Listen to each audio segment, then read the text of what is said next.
കിച്ചണിലൊന്ന് slave ഒന്ന് വാർക്കണം. പിന്നെ അതുകൊണ്ട് കുറച്ച് സാധനം ഇറക്കുന്നുണ്ട്. ഇച്ചിരി ഒന്നും ഒരുപാട് പറയാൻ മാത്രമൊന്നും ചെയ്യുന്നില്ല. കുറച്ച് സാധനങ്ങളൊക്കെ ഇറക്കി ഒന്ന് സ്ലേവൊക്കെ വാർത്ത് ഒന്ന് റെഡിയാക്കി ഇടണമെന്നുണ്ട്. ഒരുപാട് കാര്യങ്ങളൊന്നും ഇല്ലെങ്കിലും കുറച്ചൊന്നും ചെയ്യാണ്ട് നമുക്ക് കയറി താമസിക്കാൻ പറ്റാത്ത അവസ്ഥയിലാണ്. കയ്യിൽ പൈസ ഉണ്ടായിട്ട് ചെയ്യുന്നതൊന്നുമല്ല, എന്നാൽ ഉള്ളത് വെച്ചിട്ടൊക്കെ നമ്മളിങ്ങനെ ചെയ്തുകൊണ്ടിരിക്കുകയാണ്. വണ്ടി മുറ്റത്തോളമൊക്കെ വരും കേട്ടോ. പക്ഷേ ഇവിടത്തോളം ഇങ്ങനെ അവിടെ ഇതുണ്ടായിരുന്നത് കാരണം കുറ്റിയുള്ളത് കാരണം ഇങ്ങോട്ട് കയറുന്നില്ല വണ്ടി. അത് കാരണം അവിടെ ആക്കിയതാണ്. നമുക്ക് നടവഴി മാത്രമേ ഉള്ളൂ, പക്ഷേ ആവശ്യത്തിനൊക്കെ വണ്ടി വേണമെന്ന് വിചാരിച്ചാൽ മുറ്റത്തോട്ട് എടുക്കുകയൊക്കെ ചെയ്യാം. 3 ചാക്ക് സിമെൻ്റ് എടുത്തു, കുറച്ച് കട്ട എടുത്തു, മണൽ സാധനങ്ങളൊക്കെ എടുത്ത് ഉള്ള പൈസേനെ കൊണ്ടൊക്കെ തട്ടിമുട്ടിയൊക്കെ ഒപ്പിക്കുന്നുണ്ട്. അതാണ് ഇപ്പോൾ ചെയ്തുകൊണ്ടിരിക്കുന്നത്.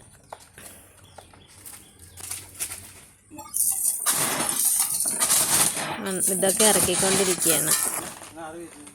ജില്ലി എന്താ പറയുക, അരയിഞ്ച് എന്ന് പറയും, ജില്ലി അങ്ങനെ എന്തൊക്കെയല്ലേ പറയുന്നത്. മണ്ണും ഒക്കെ ഇറക്കിക്കൊണ്ടിരിക്കുകയാണ്. പിന്നെ തേപ്പുകാർ ഇതുവരെ വന്നു സ്ലാബ് വറക്കാനായിട്ട്. അവർ സ്ലാബെല്ലാം വാർത്ത് റെഡി ആയിക്കൊണ്ടിരിക്കുകയാണ്. കല്ലൊക്കെ കെട്ടിയിട്ട് 3 ആൾക്കാരുണ്ട്.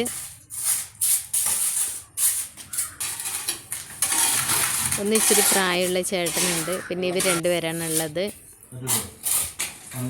ഇവർ 3 പേരും കൂടെ അത് ചെയ്തുകൊണ്ടിരിക്കുകയാണ്. ഒരുപാട് പരിപാടിയൊന്നും ഇല്ല കേട്ടോ. ഒന്ന് തട്ടിക്കൂട്ടി ഒരു ഇതാക്കിയിട്ട് നമുക്ക് എന്താ പറയുക, കയറി താമസിക്കുക, അത്രയേ ഉള്ളൂ. ഒന്നൊന്നും ചെയ്യാണ്ട് നമുക്ക് കയറി താമസിക്കാൻ പറ്റില്ലല്ലോ. അതുകൊണ്ടാണ് അങ്ങനെ ഇച്ചിരിയെങ്കിലും ഒന്ന് ചെയ്തു വെക്കുന്നത്. മൊത്തം പുക പിടിച്ചതിൻ്റെ പ്രശ്നങ്ങളാണ് നമുക്കിവിടെ കൂടുതലുള്ളത് കേട്ടോ. മൊത്തം പുക പിടിച്ച് കരിഞ്ഞിരിക്കുകയാണ്. പിന്നെ 2 റൂം തേക്കാനുണ്ട് കേട്ടോ. അതൊന്നും ഇപ്പം നമ്മൾ ചെയ്യുന്നില്ല, അതെല്ലാം ക്രമേണ നമുക്ക് ചെയ്യണം. ഇതൊക്കെ കണ്ട് നിങ്ങൾ ഞങ്ങളെ ഒന്ന് സപ്പോർട്ട് ചെയ്യണം കേട്ടോ.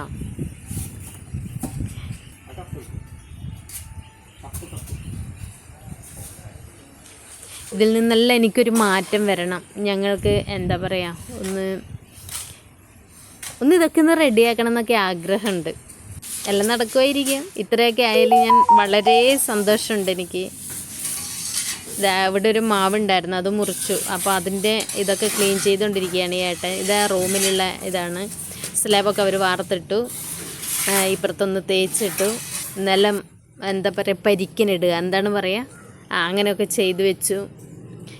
കിച്ചണൊക്കെ വലിപ്പമുണ്ട്, പക്ഷേങ്കിൽ ആ ഒരു പുക പിടിച്ച് വൃത്തികേടായതിൻ്റെ ഒരു ഇതാണ്. ഇത് വയറിങ്ങിൻ്റെ ചേട്ടനാണ്, വയറിങ് ചെയ്തുകൊണ്ടിരിക്കുകയാണ് ചേട്ടൻ.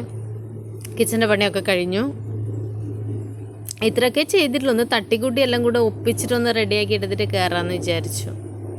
കുറേ പണിയുണ്ട് കേട്ടോ ചെയ്യാനായിട്ട്, പക്ഷെ ഇപ്പോഴൊന്നും ചെയ്യുന്നില്ല. ഞങ്ങൾ ഈ ഒരു വർക്ക് കഴിഞ്ഞിട്ട് ഞങ്ങൾ കയറി താമസിക്കാനാണ് ഞങ്ങളുടെ തീരുമാനം. കാരണം അത്രേ പറ്റുള്ളൂ ഇപ്പം ഞങ്ങളെ കൊണ്ട്. എല്ലാം റെഡിയാവുമായിരിക്കും, ഞങ്ങൾ പ്രാർത്ഥിക്കുന്നുണ്ട്. നിങ്ങളുടെ എല്ലാവരുടെയും പ്രാർത്ഥന ഞങ്ങൾക്ക് ഞങ്ങൾ സപ്പോർട്ട് ചെയ്യുന്നുണ്ടെന്ന് ഞങ്ങൾക്കറിയാം. പക്ഷേ ഒന്നുകൂടെ എന്താ പറയുക, നിങ്ങളെ സപ്പോർട്ടൊക്കെ ഞങ്ങൾ പ്രതീക്ഷിക്കുന്നു, ആഗ്രഹിക്കുന്നു. ഞങ്ങളെ സപ്പോർട്ട് ചെയ്തവർക്ക് എല്ലാവർക്കും ഞങ്ങളുടെ സ്നേഹം നിറഞ്ഞ നന്ദി.